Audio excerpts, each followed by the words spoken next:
Good morning all. ఈరోజు ముఖ్యంగా ప్రజాపక్షం పేపర్లోని news analysis ఒకసారి చూద్దాం. సో ఈరోజు ముఖ్యంగా ప్రజాపక్షం పేపర్లో మనము దేశంలో కులగణన అని చెప్పి ఒక వార్త ఇవ్వడం జరిగింది. సో జనగణనతో పాటు నిర్వహించాలని చెప్పి కేంద్ర మంత్రివర్గ కమిటీ కీలక తీర్మానం, కేంద్ర మంత్రి అశ్విని వైష్ణవ్ వెల్లడి. సో జనగణన అనేది ప్రతి 10 సంవత్సరాలకు ఒకసారి జరగాల్సిన జనగణన కార్యక్రమం అనేది కొన్ని సంవత్సరాలుగా, అంటే 2-3 సంవత్సరాలుగా కరోనా వల్ల అది వాయిదా వేయడం జరుగుతుంది అనమాట. సో దాన్ని ఇప్పుడు ఈ వచ్చే సంవత్సరం జనగణనతో పాటు కుల గణన కూడా దానికి యాడ్ చేయడం జరిగింది. సో ఇది బీజేపీకి చాలా మంచి డెసిషన్ అని చెప్పాలి. ఎందుకంటే చాలా మంది కోరుకుంటారు. రాహుల్ గాంధీ కూడా ఈ మధ్య కాలంలో కులగణన నిర్వహించాలని చెప్పి డిమాండ్ చేయడం జరిగింది. సో ఈ డిమాండ్ కు అనుగుణంగా చాలా మంది రిక్వెస్ట్ చేయడం జరిగింది సెంట్రల్ గవర్నమెంట్ మొత్తం మీద జనగణనతో పాటు కులగణన కూడా చేయాలి అని చెప్పి చాలా విన్నపాలు రావడం వల్ల దానికి బీజేపీ గవర్నమెంట్ మరి స్పందించి నిన్న జరిగిన కేబినెట్ భేటీలో ఈ నిర్ణయం తీసుకోవడం అనేది జరిగిందనమాట.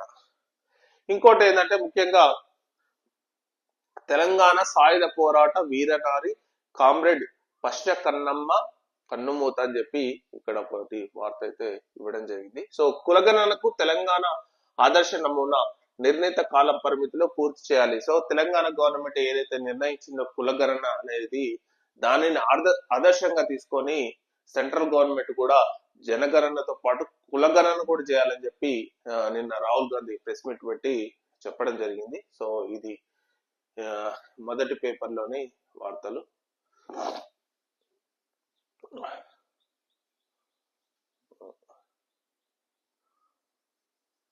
ఇక్కడ చూసినట్టయితే ఆప్ నేతలపై ఏసీబీ కేసు. సో ఏదైతే ఢిల్లీ లిక్కర్ కేసులో ఏదైతే ఉందో దాంతో పాటు ఆప్ నేతలు కూడా ఈ ఆప్ నేతలపై ఏసీబీ కేసు, అంటే ఢిల్లీ లిక్కర్ కేసులో ఏదైతే ఇరుక్కున్నారో సో సేమ్ మళ్ళీ ఇంకో కేసులో కూడా ఈ మనీష్ సిసోడియా మరియు సత్యేంద్ర జైన్ ఏసీబీ కేసు పెట్టడం జరిగింది. సో ఇది కూడా వాళ్ళకు చాలా ఇబ్బందికరమైన వార్త అని చెప్పాలి. So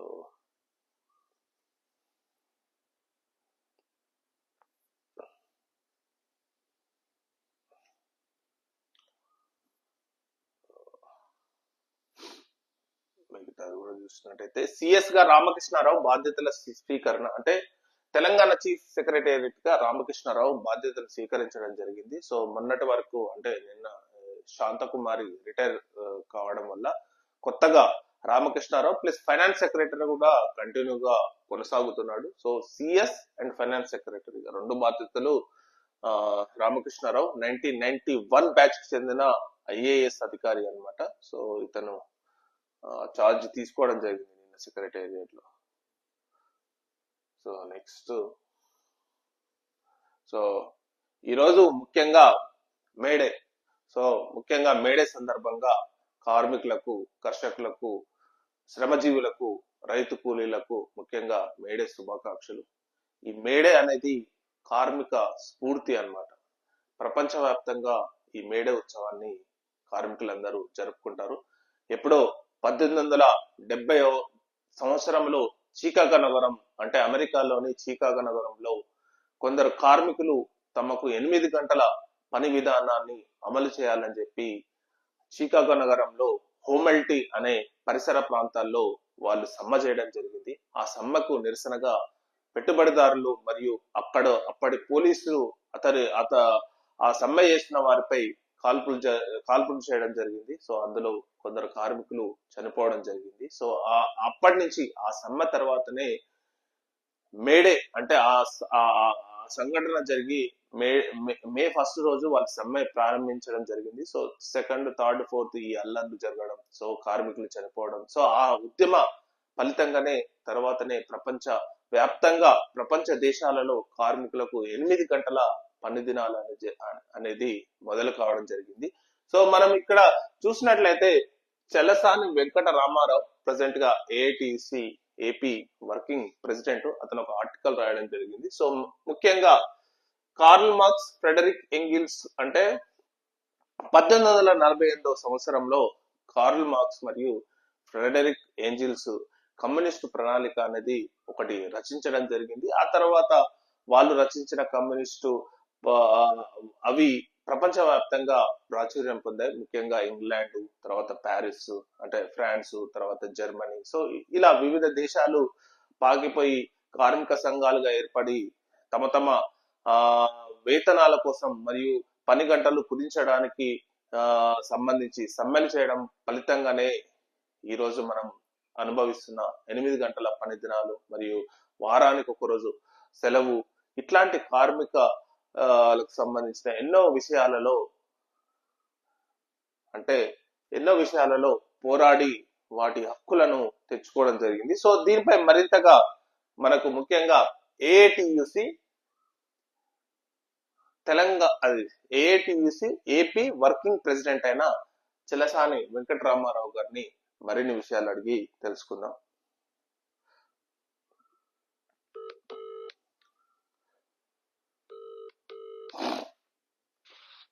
hello sir, first of all good morning sir. నా పేరు నరేందర్. ముఖ్యంగా మీకు మేడే శుభాకాంక్షలు సార్. ఎందుకంటే ప్రపంచవ్యాప్తంగా మేడేను ఈ రోజు జరుపుకుంటున్నాం.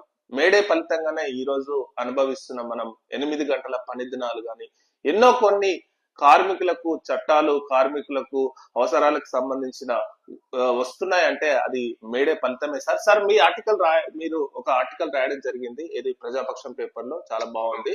సో అందులో ఒకటి ముఖ్యంగా ఏంటంటే నేను అడిగేది ఏంటంటే ఈ భారతదేశంలో ఈ మేడే స్ఫూర్తితో ఈ కార్మికులు ఎప్పటి నుంచి సమ్మె చేయడం జరుగుతుంది అనేది మీరు రాయడం జరిగింది సార్. దాని గురించి కొంచెం మాకు ఎక్స్ప్లెయిన్ చేస్తారా సార్?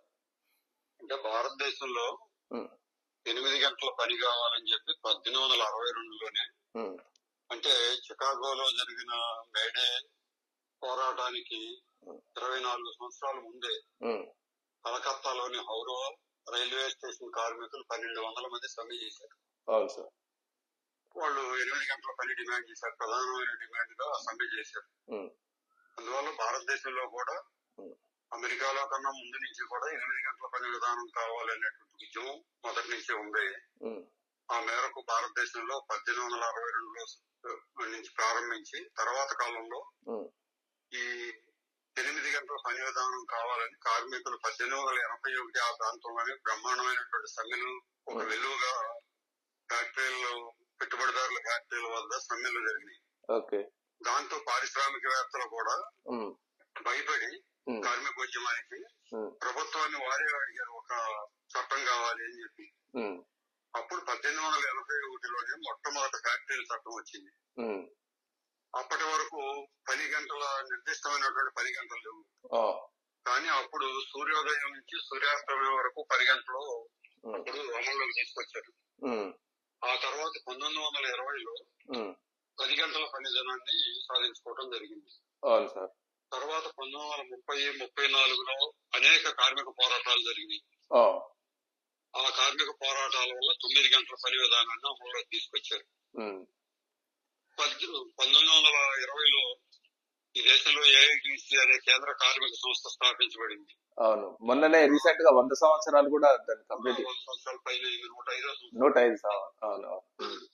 ఆ సందర్భంలో ఏఐటిసి పోరాటాల ఫలితంగా 1948లో ఆనాటి కాంగ్రెస్ ప్రభుత్వం 8 గంటల పని విధానాన్ని అమల్లోకి తీసుకొచ్చింది.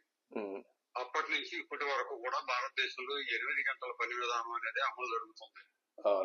కానీ ఇవాళ వచ్చినటువంటి ప్రభుత్వాలు 1991లో ఆర్థిక సంస్కరణల నేపథ్యంలో, ప్రపంచీకరణ నేపథ్యంలో 10 గంటలు పెంచాలనేటువంటి ఒక చర్చ ఈ దేశంలో జరుగుతున్నది. భారతదేశంలో ఒకటి సార్, ఎందుకంటే ఈ మధ్య కాలంలో అది ఇన్ఫోసిస్ నారాయణమూర్తి ప్లస్ కొందరు ఏంటంటే వారానికి 70 గంటలు 90 గంటలు చేయాలని చెప్పి వాళ్ళు, ఎందుకంటే వాళ్ళు వాళ్ళ లాభాలు, అపారమైనటువంటి లాభాలు ఇప్పటికే వాళ్ళకి వస్తున్నాయి.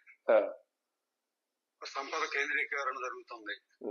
దాంతో మరింత సంపద పెంచుకోవాలనేటువంటి ఆలోచనతో కార్మికుల యొక్క శ్రమశక్తిని మరింత దోపిడీ చేయడం ద్వారా వాళ్ళ యొక్క సంపదన పెంచుకునే దానికోసం ఎలాన్ మస్క్ అయితే 100 గంటలు పనిచేయాలని చెప్పాడు వారానికి. ఇన్ఫోసిస్ నారాయణమూర్తి గారు 70 గంటలు పనిచేయాలి, నేను ఇప్పటికీ చేస్తున్నానని చెప్పి ఆయన చెబుతున్నాడు. అలాగే ఎల్ఎన్టీ కంపెనీ ఇంటర్నేషనల్ కంపెనీ మన భారతదేశంలోనే స్థాపించబడింది. దాని సిఇఓగా ఉన్నటువంటి సుబ్రహ్మణ్యం గారు ఇటీవల 90 గంటల పని కావాలని చెప్పి, వారానికి 90 గంటల పని వారం కావాలని చెప్పి ఆయన తీసుకొచ్చాడు. ఇది 10 గంటలు పెంచడం ద్వారా ఉత్పాదకత పెరుగుతుందనేది సరైనది కాదు.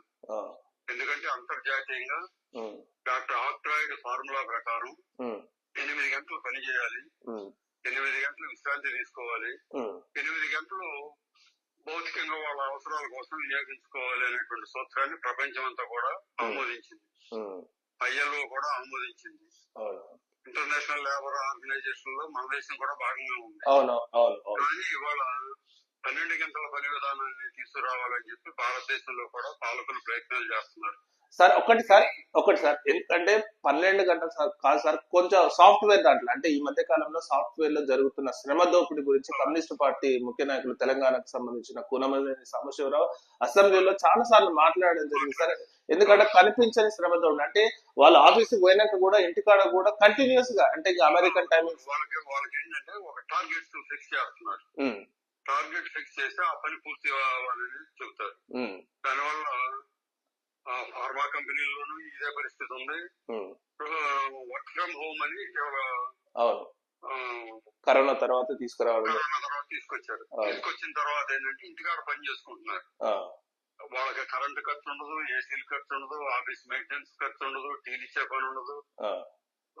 వాళ్ళకి టార్గెట్స్ ఫిక్స్ చేసేసి వాళ్ళు పని చేయమంటున్నారు. ఇవాళ 15 గంటలు 16 గంటలు అట్లా పనిచేయాల్సినటువంటి తీవ్ర ఒత్తిడికి ఇవాళ ఉద్యోగులు గురవుతున్నారు ఈ ప్రైవేట్ రంగంలో, సాఫ్ట్వేర్ లో గానీ ఫార్మా కంపెనీల్లో గానీ. అందువల్ల ఇది శ్రమ దోపిడీ. ఇది ఆధునిక పద్ధతిలో అంటే మంచి జీతాలు ఇస్తున్నాం కదా అని చెబుతారు. జీతం ఒక్కటే మనిషి ఆరోగ్యాన్ని కాపాడదు, డబ్బే ప్రధానం కాదు ఇవాళ. అంటే మామూలు భౌతిక జీవితంలో అనేక అవసరాలు ఉన్నాయి ఇవాళ ఆధునిక ప్రపంచంలో. మరి అనేక రకాలైన కుటుంబం దాన్ని పోషించుకోవాల్సిన బాధ్యతలు కార్మిక వర్గం మీద ఉన్నాయి. అందువల్ల ఏంటంటే ఈ రకమైనటువంటి పరోక్షంగా మీకు 8 గంటల పని అని చెప్పరు, లేదని చెప్పరు, కానీ 15 గంటలు 16 గంటలు పని చేయించుకుంటున్నారు. 12 గంటల నుంచి పని చేస్తున్నారు. కనీసం మినిమం సాఫ్ట్వేర్ లో 12 గంటలు పని చేయకుండా ఏ కార్మిక ఉద్యోగులు కూడా లేడు. అందువల్ల ఇది ఆధునిక పద్ధతుల్లో ఇవాళ దోపిడీ చేస్తున్నారు టెక్నాలజీని వినియోగించుకుని. అవును సార్. ఇంకోటి సార్ అంటే మన దేశంలో ప్రభుత్వ రంగ అంటే ఇప్పుడు కార్మిక చట్టాలు అనేది చాలా అమలు అనేది చాలా కష్టంగా మారుతుంది సార్. ఎందుకంటే ఇప్పుడు మనం చూస్తున్నాం చాలా మంది కార్మికుల పిఎఫ్ అనేది యాజమాన్యాలు ఉపయోగించడం, ఈవెన్ ప్రభుత్వం కూడా కార్మికుల పిఎఫ్ ఉపయోగించుకుంటుందని చెప్పి కార్మికులే స్వయంగా చెప్పడం జరుగుతుంది సార్. దానిపై మీరు ఎలా చెప్తారు సార్? అంటే ఈ విధంగా ఉపయోగించుకోవడం అనేది ఎంతవరకు ఉన్న చట్టాలని ఈ చట్టాలు ఊరికే వాళ్ళ భారతదేశంలో కార్మిక వర్గం బ్రిటిష్ వాళ్ళకి వ్యతిరేకంగా, భారతదేశంలో పెట్టుబడిదారులకు వ్యతిరేకంగా, ప్రభుత్వాలకు వ్యతిరేకంగా అనేక పోరాటాలు చేసి, త్యాగాలు చేసి, జైలుకి వెళ్లి లాఠీ దెబ్బలు తిని, తుపాకీ గుళ్లకు గురై ఈ చట్టాలు సాధించుకున్నారు. ఈ సాధించుకున్నటువంటి చట్టాలన్నింటినీ వాళ్ళు రద్దు చేసి 4 లేబర్ కోడ్ల పేరుతో చట్టం తీసుకొచ్చి దాన్ని కనుక రేపు అమలు చేస్తే వాళ్ళ పాత రోజులు మళ్ళీ స్వాతంత్రానికి పూర్వం రోజులు మళ్ళీ రాబోతున్నాయి. ఎందుకంటే కార్మికులు పెట్టుబడిదారులకు ఊడిగం చేసేటువంటి యంత్రాలుగా మారిపోయేటువంటి పరిస్థితి వాళ్ళు కల్పించారు. ఇది పెట్టుబడిదారుల యొక్క స్వార్థాన్ని అనుగుణంగా ప్రభుత్వాలు పాలన సాగించడం అనేది సరైనటువంటిది కాదు. ఇవాళ ఉన్న చట్టాలే అమలు జరగట్లా. ఉన్న చట్టాన్ని అమలు చేయించుకోవడం కోసం కూడా కార్మిక వర్గం పోరాటాలు చేయాల్సినటువంటి తప్పనిసరి పరిస్థితులు ఇవాళ ఉన్నాయి. కనీస వేతనాల చట్టం ఉంది, కానీ ఎక్కడ కనీస వేతనాలు అమలు చేయదు. వీడిఏ ఇవ్వాలని ఉంది, వీడిఏ అమలు చేయదు. ప్రభుత్వ రంగంలో అమలు జరిగినా ప్రైవేట్ రంగంలో ఇవన్నీ కూడా అమలు జరగట్లా. అందువల్ల ఇవాళ పాలకులు ఏంటంటే ప్రభుత్వ రంగాన్ని అంతా కూడా ప్రైవేటీకరణ చేయడం ద్వారా వారి దోపిడీకి అవకాశాలు కలగజేసేటువంటి చర్యలే తీసుకుంటున్నారు. అందుకు కార్మిక వర్గం తీవ్రంగా దాన్ని వ్యతిరేకిస్తూ మేడే స్ఫూర్తితో ఈ పోరాట వారసత్వాన్ని ముందుకు తీసుకెళ్లాల్సిన అవసరం ఉంది. ఇంకోటి సార్, ఫైనల్ గా సార్, ఇది ఇప్పుడు మనం ప్రపంచవ్యాప్తంగా చూస్తున్నాం, ఆర్టిఫిషియల్ ఇంటెలిజెన్స్ అనేది సరికొత్త ఒకటి రావడం జరిగింది. అది చాలా కార్మికులు అంటే పనిచేసే వ్యక్తుల యొక్క శ్రమను తగ్గించడం అనేది, అంటే వాళ్ళ అవసరమే లేకుండా ఊకే డైరెక్ట్ గా ఆర్టిఫిషియల్ ఇంటెలిజెన్స్ వల్లనే చాలా మంది ఉద్యోగాలు కోల్పోవడం జరుగుతుంది, చాలా మంది ఇబ్బందులు పడుతున్నారు సార్. దాన్ని ఎలా చూస్తారు సార్ మీరు ఒక కార్మిక నాయకుడుగా? అది వాళ్ళ ఆర్టిఫిషియల్ ఇంటెలిజెన్స్ ఉద్యోగాలు కల్పిస్తుందా, ఉన్న ఉద్యోగాలు పోగొడద్దా అనేది ఇప్పుడే చెప్పలేము. కానీ ఇప్పుడున్న పరిస్థితి అయితే ఉద్యోగాలు పోతున్నాయి. అవును సార్. ప్రపంచం అంతా కూడా కార్మికులు భయాందోళనలో ఉన్నారు. అవును సార్. ఈ ఆర్టిఫిషియల్ ఇంటెలిజెన్స్ మనిషి చేసేటువంటి మేధస్సుని అది వినియోగించి పనిచేసే పరిస్థితి వచ్చినప్పుడు ఇంకా మానవ శ్రమకి అవసరం తగ్గిపోతుంది. అవును సార్. తగ్గిపోతుంది కాబట్టి నిరుద్యోగం మరింతగా పెరిగిపోతుంది. అవును సార్. నిరుద్యోగం పెరిగిన తర్వాత సమాజంలో అశాంతి పెరిగేటువంటి అవకాశం. అవును సార్. అది విప్లవాలకు దారితీస్తుంది. అవును సార్. అందువల్ల పాలకులు కూడా ఆలోచించాల్సింది అంటే మనం సాంకేతికతను వినియోగించుకోవాల్సిందే, కానీ సాంకేతికత ఉద్యోగాల కల్పనకు ఉపయోగపడాలి. ఉన్న ఉద్యోగాలు పోగొట్టేటువంటి పద్ధతి దాన్ని అనుసరించడం అనేది సరైనటువంటి పద్ధతి కాదు.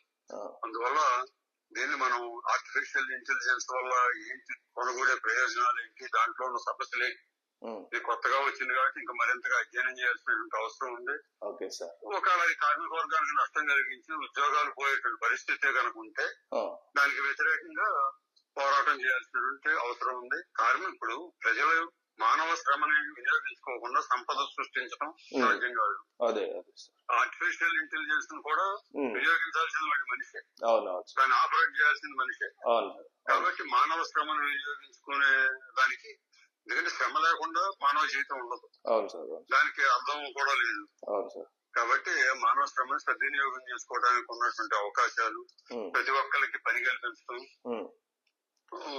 ఉపాధి కల్పించడం, ఆ విధానాలను ప్రభుత్వాలు తీసుకురావాలి తప్ప ఈ రకంగా ఉద్యోగాలు పోగొట్టేటువంటి విధానాలు సరైనది కాదు సార్. ఇంకోటి సార్, ఇది మనము ఈ చిన్న అంటే సన్నకారు ఉద్యోగాలను చూస్తుంటాం, ఈ చిన్న చిన్న ఉద్యోగాలను చూస్తున్నాం. వాళ్ళు వచ్చే జీతానికి ప్రజెంట్ గా ఉన్న మార్కెట్ లో ఉన్న ఖర్చులకు అనేది అసలు పొంతన లేకుండా ఉంది సార్. ఏది ముట్టుకున్నా మామూలుగా సగటు దైనందిన జీవితంలో మార్నింగ్ అంటే ఉదయం నుంచి నైట్ వరకు ఏది ముట్టుకున్నా ఖర్చులు మాత్రం బాగా విపరీతంగా ఉన్న, వస్తున్న జీతం మాత్రం చాలా తక్కువ. అంటే గ్యాప్ అనేది ప్రెసెంట్ గా చాలా ఎక్కువ ఉంది సార్. దానిపై మీరు ఒక్కసారి. ఇవాళ సాధారణ చిన్న చిన్న ఉద్యోగం, ఇప్పుడు స్కీమ్ వర్కర్స్ పేరుతో 10,000 జీతం ఇస్తున్నారు కొంతమంది. మధ్యాహ్న భోజన పథకంలో అయితే 3,000 ఇస్తున్నారు గౌరవ వేతనం అని చెప్పి. అంటే కార్మిక చట్టాలు అమలు చేయకుండా వారికి ఎక్కువ జీతాలు ఇవ్వకుండా ఉండటం కోసం కాంట్రాక్ట్ అవుట్ సోర్సింగ్ పేరు చెప్పి తక్కువ జీతాలు చెల్లిస్తున్నారు. స్కీమ్ వర్కర్స్ పేరు చెప్పి మీరు వాలంటీర్స్ కాబట్టి మీరు స్వచ్ఛందంగా పనిచేయడానికి వచ్చారు కాబట్టి మీరు జీతం అడగకూడదు, మీకు గౌరవ వేతనం ఇస్తున్నాం అని చెప్పి చాలా తక్కువ జీతాలు ఇచ్చి వాళ్ళతో వెట్టి చాకరీ చేయించుకుంటున్నారు.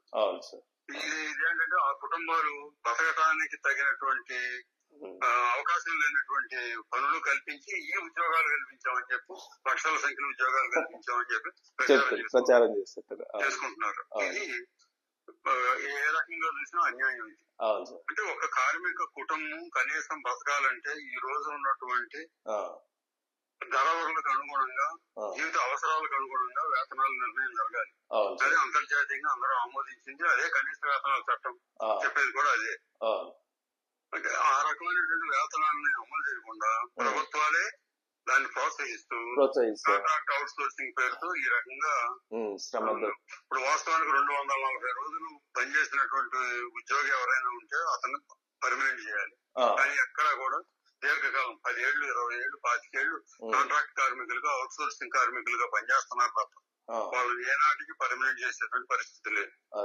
అంటే పాలకుల యొక్క దయాదాక్షిణ్యాల మీద ఆధారపడి వాళ్ళ కార్మిక వర్గం పనిచేయాల్సినటువంటి పరిస్థితి వస్తుంది. అందువల్ల దీనికి వ్యతిరేకంగా మేడే స్ఫూర్తితో మేడే ఇచ్చినటువంటి పోరాట వారసత్వాన్ని వాళ్ళ కార్మిక వర్గం ముందుకు తీసుకెళ్లాల్సిన అవసరం ఉంది.